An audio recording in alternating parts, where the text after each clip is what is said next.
In 1924, 8 Army Air Corps officers set out to be the first pilots to circumnavigate the globe by air.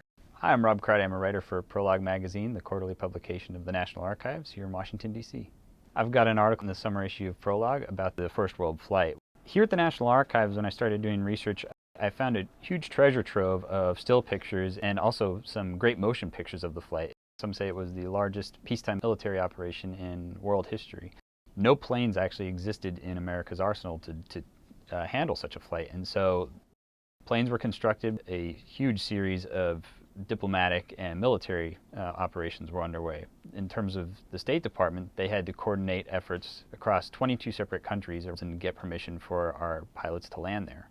The Navy in particular had to ensure that in the case of a water landing, the boats were there to pick up the pilots. The pilots took off from Seattle in April of 1924. Flying at the time was really still any man's guess as to whether you would land safely or not. Within the first few days of the trip, the commander, Major Martin, ended up crashing into the side of a mountain in Alaska.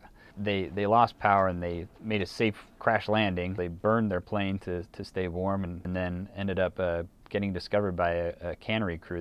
It was a huge spectacle, so much so that at some points in Japan and in India, 40,000 people, sometimes 100,000 people turned out to come see these pilots.